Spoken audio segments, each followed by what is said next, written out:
Quels sont les aliments indispensables pour passer à une alimentation 100% crue et végétale? Comment faire les courses sans se prendre la tête afin de réussir sa transition alimentaire?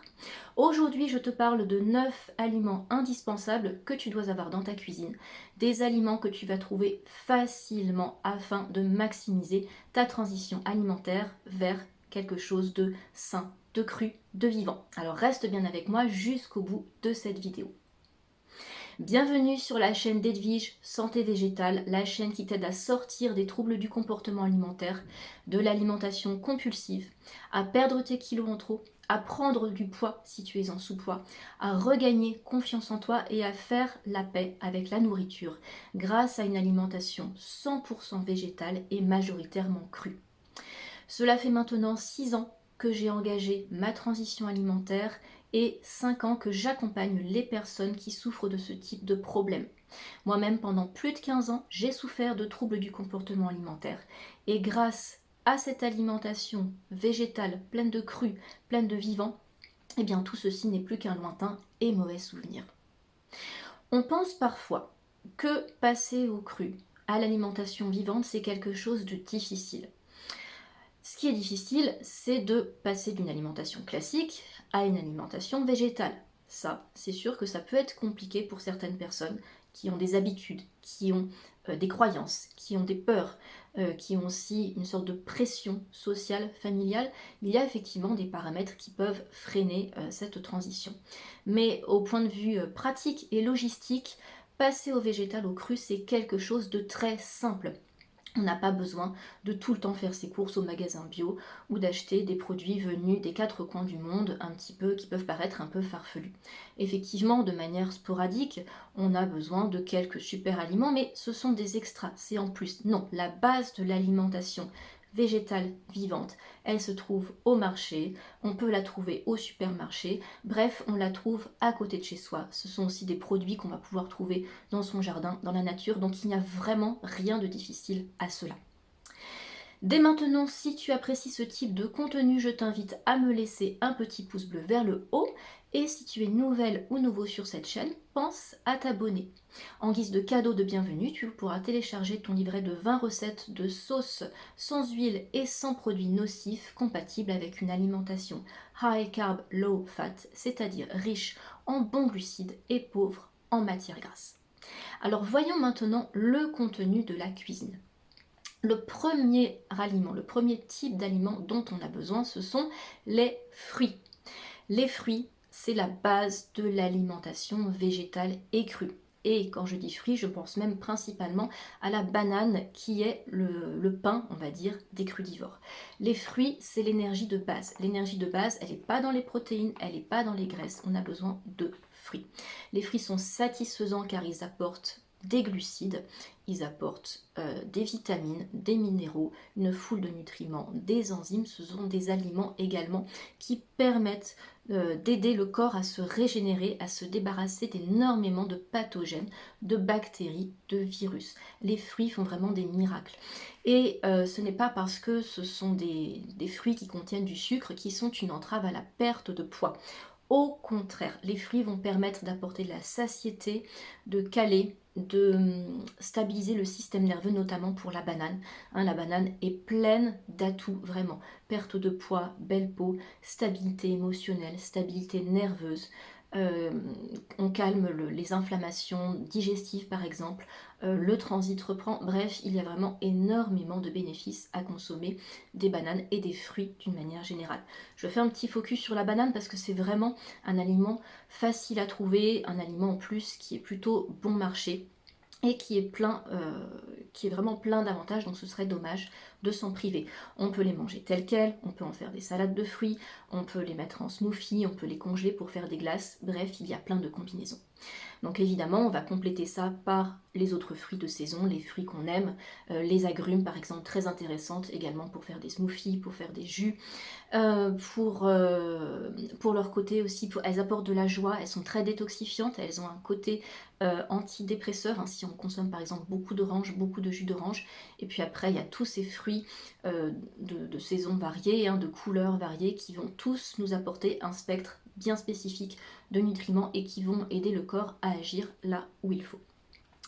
Deuxième chose dont on a besoin, ce sont des fruits séchés. Alors les fruits séchés sont intéressants parce qu'ils vont venir compléter nos préparations.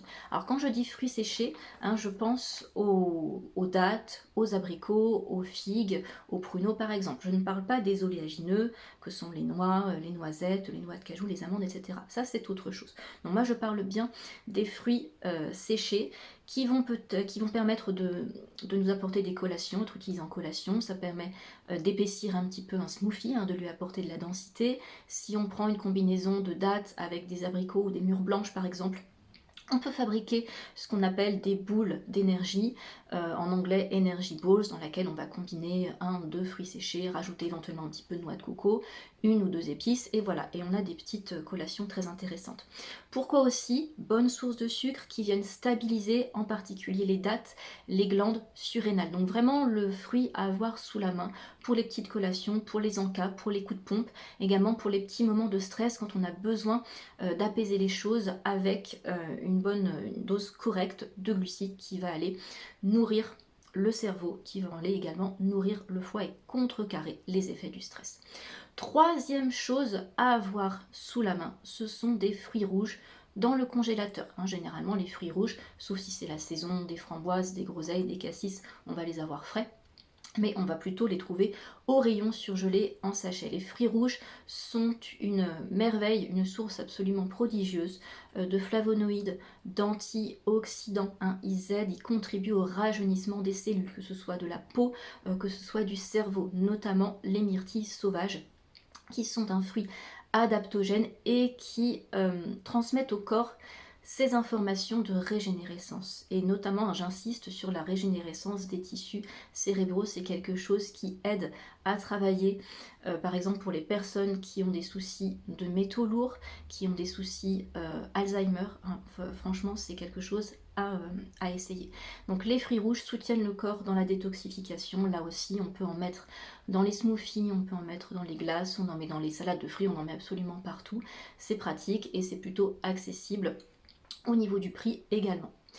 Quatrième chose à avoir absolument, ce sont les verdures. Les verdures en tout genre, hein, les épinards, les salades, mâches, roquettes, laitue, batavia, etc., feuilles de chêne.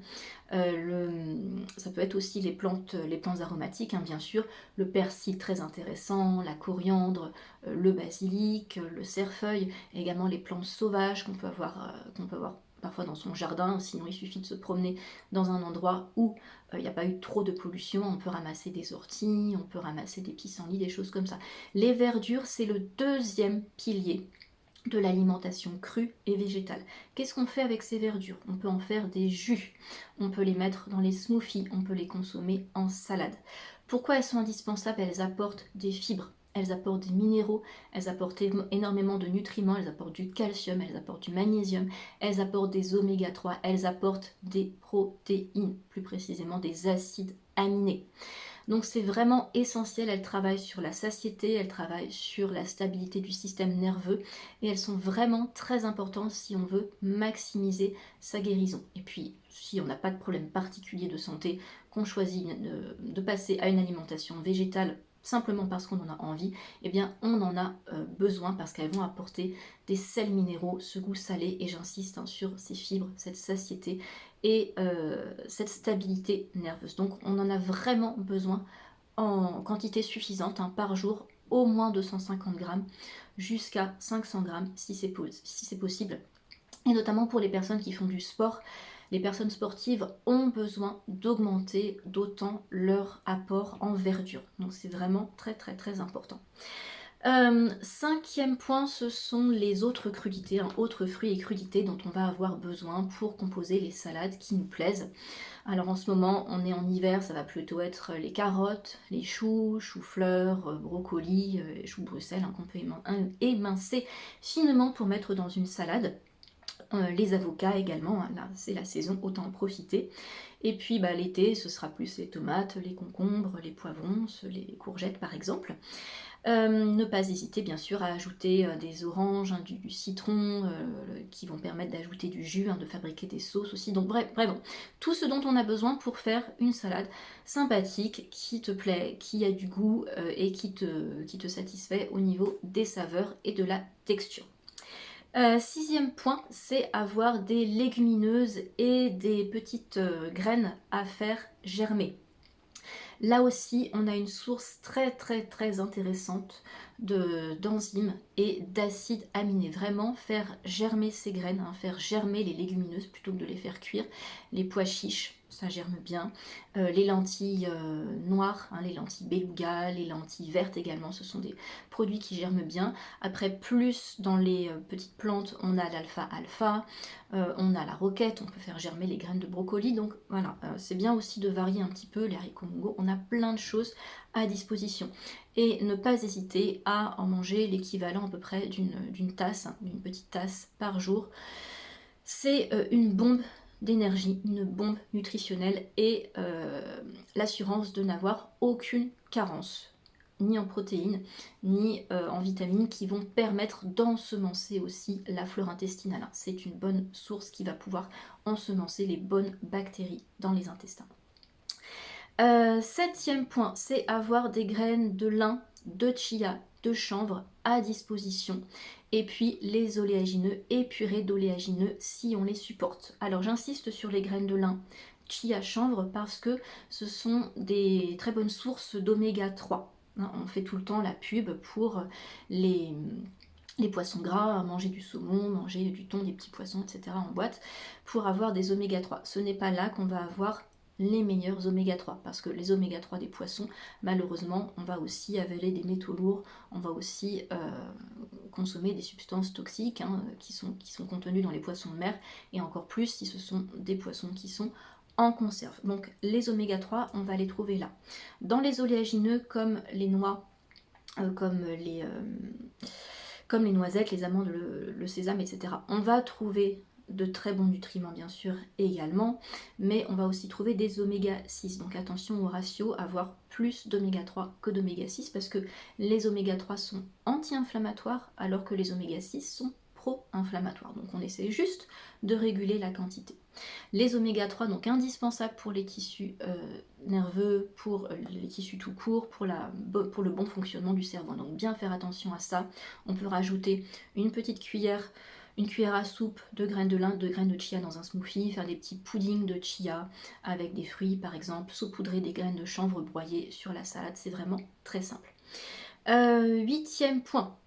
Qu'est-ce qu'on va ajouter encore? Donc c'est là qu'on va rentrer dans la catégorie des aliments un petit peu plus compliqués, si je puis dire, et encore à trouver, parce qu'avec internet on trouve vraiment les choses facilement. C'est ce qu'on appelle les super aliments, comme la spiruline, j'en ai parlé dans une vidéo précédente pour ses intérêts nutritionnels, hein, notamment avec les acides aminés.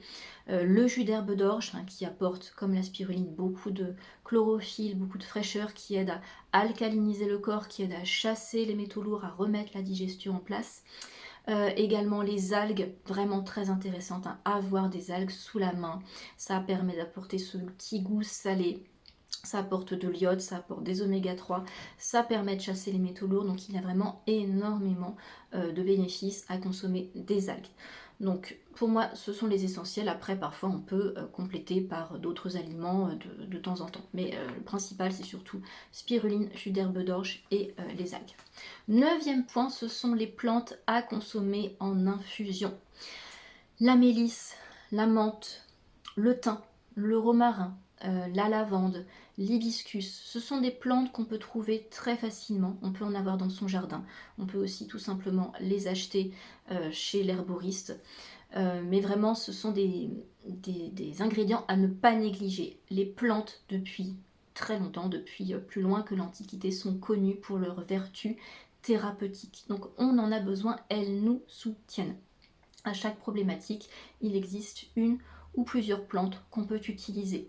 Alors je déconseille les petites plantes en sachet, ça peut être pratique effectivement parfois quand on est à l'extérieur, déjà parce qu'on n'est pas toujours sûr de la qualité de la plante, on n'est pas toujours sûr de la qualité de l'emballage, et puis ce sont des quantités vraiment très petites, donc on est obligé d'utiliser plusieurs sachets. Il vaut mieux avoir des plantes en vrac. Donc ne pas hésiter à les consommer tous les jours, hein, la mélisse par exemple pour la digestion, pour l'apaisement du système nerveux, la camomille, la menthe aussi pour la digestion, le fenouil. Bref, il y a vraiment tout un panel, donc à toi de voir en fonction de ce dont tu as besoin et en fonction de tes goûts. Voilà pour aujourd'hui, j'espère que ce tour de cuisine va t'aider à réussir ta transition alimentaire facilement, à être sûr que tu n'oublies rien dans tes menus, que dans ta journée, il y a à peu près l'ensemble de ces aliments qui sont intégrés. N'hésite pas à me laisser tes questions et tes commentaires sous la vidéo, je me ferai un plaisir de les lire et d'y répondre. Et si maintenant tu te sens motivé, tu as envie d'aller plus loin, tu as besoin d'être accompagné, tu peux tout à fait me demander une consultation individuelle d'1h30 ou alors me contacter pour rejoindre le programme d'accompagnement en vol qui dure 2 mois, qui te permettra de sortir de tes problèmes de kilos en trop et de compulsions alimentaires. Je te laisse toutes les informations dans la description. Et en attendant, n'hésite pas à rejoindre le groupe Facebook Enfin Libre si tu souhaites discuter et échanger avec d'autres personnes passionnées par l'alimentation vivante. Je te souhaite une très belle journée et je te dis à bientôt.